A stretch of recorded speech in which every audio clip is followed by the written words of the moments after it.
so much for joining me on Being Indispensable. My name's Liz Van Vliet. We're all dispensable. I know that better than anyone. I'm a breast cancer survivor. But that doesn't mean that we can't invest in ourselves to improve the skills and capabilities that are going to help us stand out and be perceived as indispensable.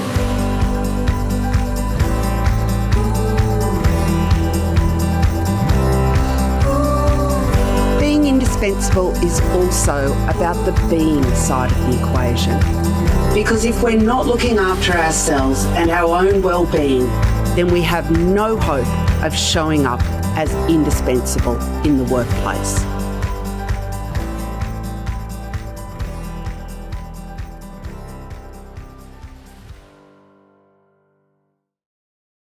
Hello, lovely listeners. Welcome to episode 83 of Being Indispensable. I am still ensconced in the UK at the moment on my Festival of 50, secretly hiding out, actually not so secretly hiding out, but I am hiding out today in Cambridge in the UK, which is, if you've not been here, is a lovely place to visit. Have loved getting out and enjoying the countryside, although I must say I have not enjoyed having not so great reception from the old mobile phone at points when I've been out in the countryside. What is it about a country that is so populous that you can still have so many dead spots all over the place? Anyway, that's me being a whiner. I'm going to stop being a whiner. Hello, everyone. It's lovely to be back. As you can see, I am bringing you an episode whilst I'm on my Festival of 50 holiday.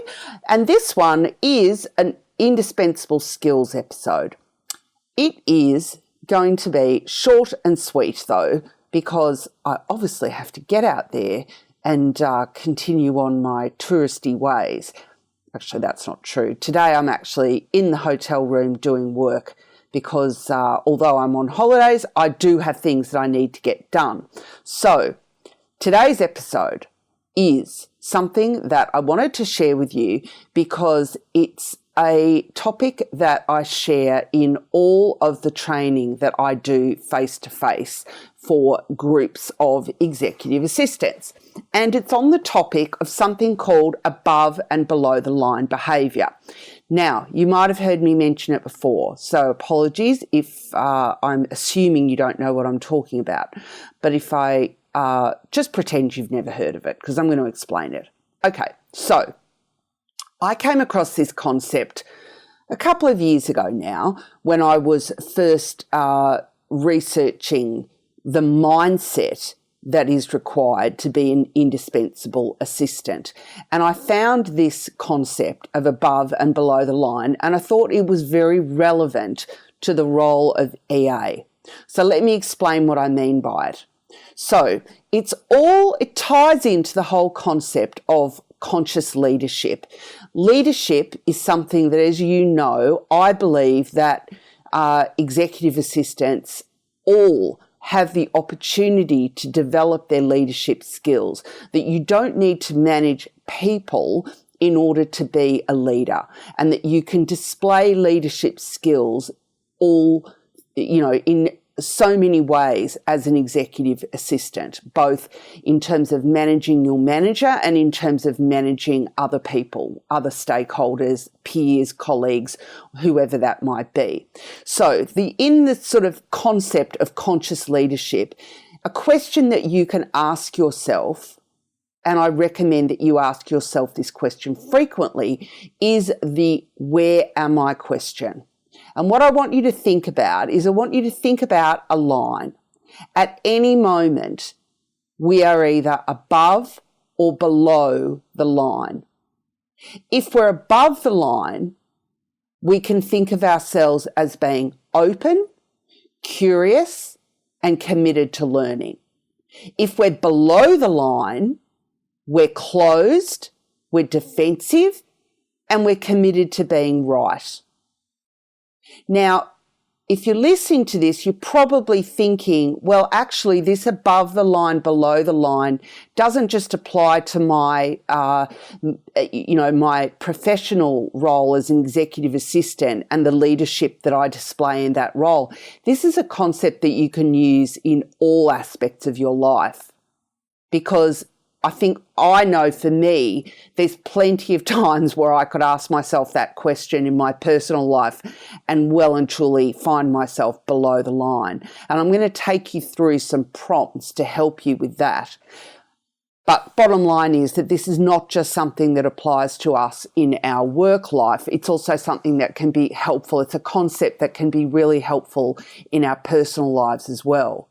So if we're below the line, we're basically in a state of mind where there's just not enough time, not enough money, not enough space, and what by space I mean, personal space that we are prone to finding fault and placing blame on people. We're prone to rationalising and justifying. We might find ourselves gossiping, for example. If we're above the line, we're more open-minded. We're displaying and feeling more capable of listening to others. We question. We have more fun. Now, to help you with this concept of above and below the line, I'm going to share 2 links in the show notes. One is to a brilliant video that I use when I'm doing my training, which is all about this where am I question, and it guides you through in more detail this concept of asking those questions and thinking about the mindset. And the second one is actually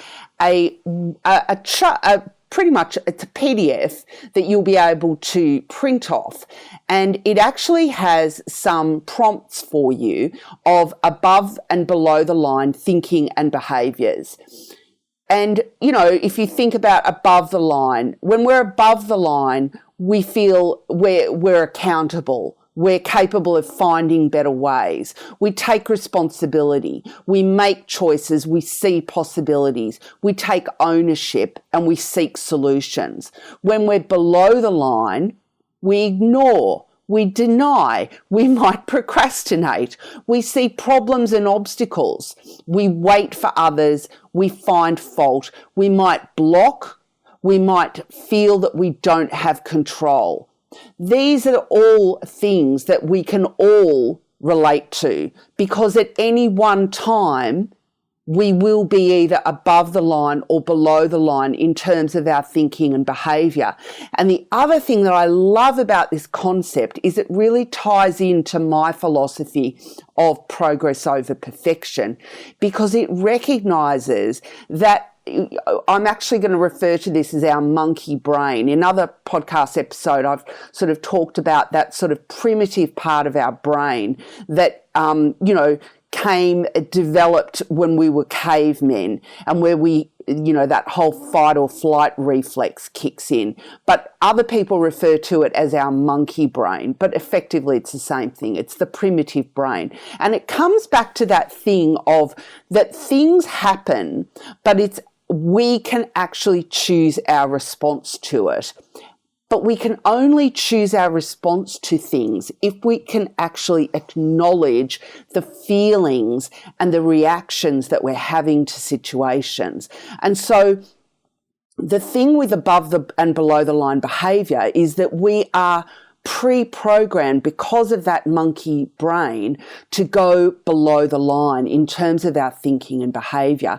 And what this concept of conscious leadership does is it challenges us to find our way above the line, is to observe and notice the behaviour in ourselves, and also we can use this to notice and observe the behaviour in others and get ourselves back above the line, or help other people get back above the line. So I love this concept. I wanted to share it with you because I think it's something that is a really fundamental mindset tool that can come in really handy for you as executive assistants. And it starts with asking yourself, where am I? And to take it that one step further, it can start with you asking, where is the other person that I'm dealing with? So, from Cambridge in England, I hope you've enjoyed this episode and I hope you are having a great week. Thanks for listening.